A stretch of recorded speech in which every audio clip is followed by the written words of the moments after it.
The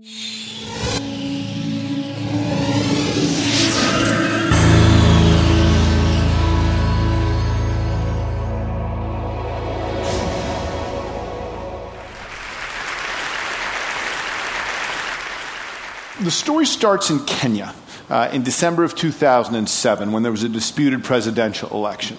And in the immediate aftermath of that election, and there was an outbreak of ethnic violence. And there was a lawyer in Nairobi, Oriakola, who some of you may know from her TED Talk, who began blogging about it on her site Kenyan Pundit.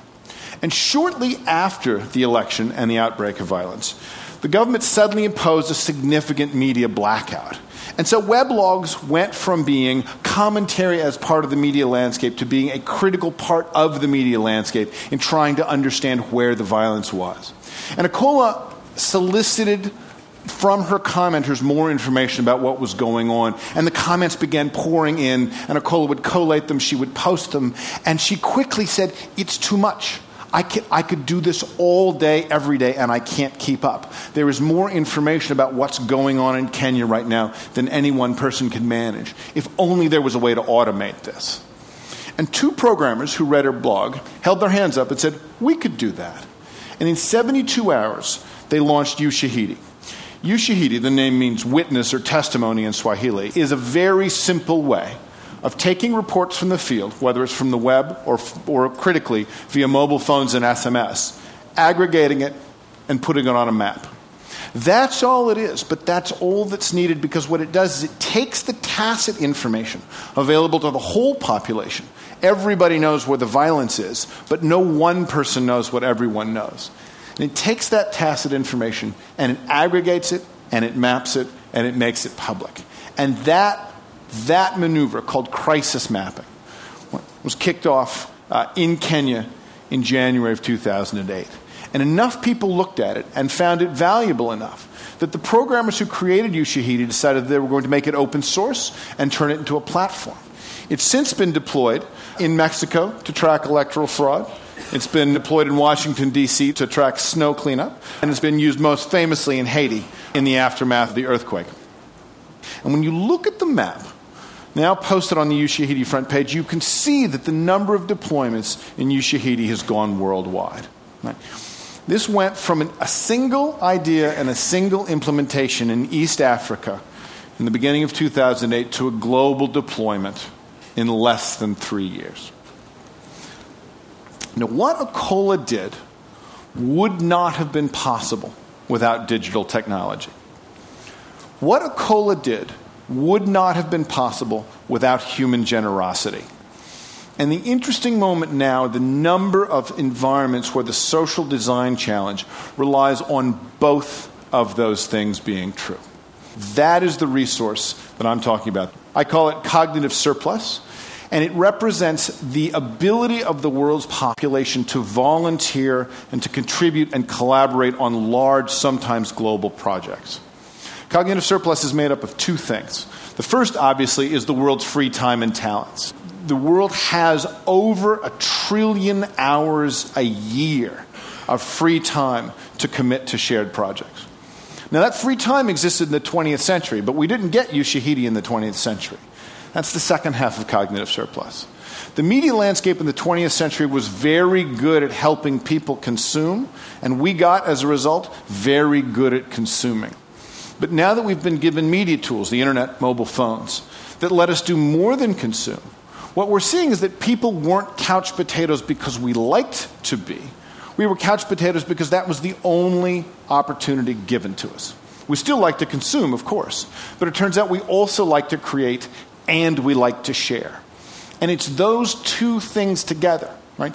Ancient human motivation and the modern tools to allow that motivation to be joined up in large-scale efforts that are the new design resource. And using cognitive surplus, we're starting to see truly incredible experiments in scientific, literary, artistic, political efforts, designing. We're also getting, of course, a lot of LOLcats. Right? LOLcats are cute pictures of cats made cuter with the addition of cute captions, and they are also part of the abundant media landscape we're getting now. This is one of the participatory one of the participatory models we see coming out along with Ushahidi. Right? Now let us stipulate, as the lawyers say, that LOLcats are the stupidest possible creative act. Right? There are other candidates, of course, but LOLcats will do as a general case. Right? But here's the thing. The stupidest possible creative act is still a creative act. Right? Someone who has done something like this, however mediocre and throwaway, right, has tried something, has put something forward in public. And once they've done it, they can do it again. And they can work on getting it better. Right? There is a spectrum between mediocre work and good work. And as anybody who's worked as an artist or a creator knows, it's a spectrum you're constantly struggling to get on top of. The gap is between doing anything and doing nothing. Right? And someone who makes a LOLcat has already crossed over that gap. Now, it's tempting to want to get the Ushahidis without the LOLcats, right? To get the serious stuff without the throwaway stuff. But media abundance never works that way. Freedom to experiment means freedom to experiment with anything. Even with the sacred printing press, we got erotic novels 150 years before we got scientific journals. Right? So rather than focus right now, so before I talk about what is, I think, the critical difference between LOLcats and Ushahidi, I want to talk about their shared source. And that source is design for generosity. Right? It is one of the curiosities of our historical era that even as cognitive surplus is becoming a resource we can design around, social sciences are also starting to explain how important our intrinsic motivations are to us, how much we do things because we like to do them rather than because our boss told them to do them or because we're being paid to do them. This is a graph from a paper by Yuri Nisi and Alfredo Rustaccini, who set out to test at the beginning of this decade what they call deterrence theory. And deterrence theory is a very simple theory of human behavior. If you want someone to do less of something, add a punishment and they'll do less of it. Simple, straightforward, commonsensical, also largely untested. And so they went and studied 10 daycare centers in Haifa, Israel. And they studied those daycare centers at the time of highest tension, which is pickup time.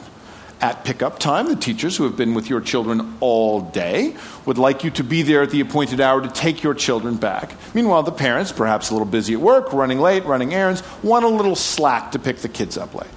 So Nisi and Rustaccini said, how many instances of late pickups are there at these 10 daycare centers? And they saw, and this is what the graph is, these are the number of weeks and these are the number of late arrivals, that there were between 6 and 10 instances of late pickups on average in these 10 daycare centers. So they divided the daycare centers into two groups. And the white group there is the control group. They changed nothing. But the group of daycare centers represented by the black line, they said, we are changing this bargain as of right now. Right? If you pick your kid up more than 10 minutes late, we're going to add a 10 shekel fine to your bill. Boom. No ifs, ands, or buts.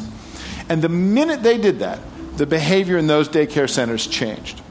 Late pickups went up every week for the next 4 weeks until they topped out at triple the pre-fine average. And then they fluctuated at between double and triple the pre-fine average for the life of the fine. And you can see immediately what happened, right? The fine broke the culture of the daycare center. By adding a fine, what they did was communicate to the parents that their entire debt to the teachers had been discharged with the payment of 10 shekels, and that there was no residue of guilt or social concern that the parents owed the teachers. And so the parents quite sensibly said, 10 shekels to pick my kid up late. What could be bad? The explanation of human behavior that we inherited in the 20th century was that we are all rational, self-maximizing actors. And in that explanation, right, the daycare center that had no contract should have been operating without any constraints. But that's not right. They were operating with social constraints rather than contractual ones. And critically, the social constraints created a culture that was more generous than the contractual constraints did. So Nisi and Rustaccini run this experiment for 12 weeks, run the fine for 12 weeks. And then they say, okay, that's it, all done, fine. And then a really interesting thing happens. Nothing changes, right?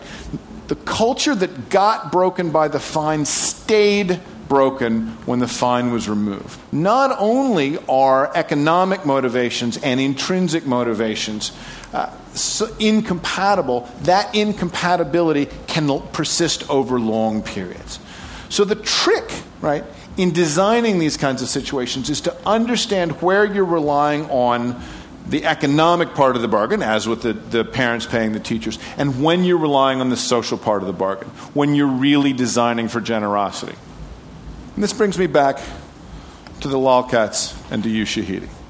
This is, I think, the range that matters. Both of these rely on cognitive surplus. Both of these designed for the assumption that people like to create and we want to share. Here is the critical difference between these, right? LOLcats is communal value. It's value created by the participants for each other. Communal value on the networks we have, right, is everywhere. Every time you see a large aggregate of shared publicly available data, whether it's photos on Flickr or videos on YouTube or whatever. This is good. I like LOLcats as much as the next guy, maybe a little more even. But this is also a largely solved problem. I have a hard time envisioning a future in which someone is saying, where, oh, where can I find a picture of a cute cat? Right? Ushahidi, by contrast, is civic value. It's value created by the participants but enjoyed by society as a whole. The goals set out by Ushahidi are not just to make life better for the participants, but to make life better for everyone in the society in which Ushahidi is operating.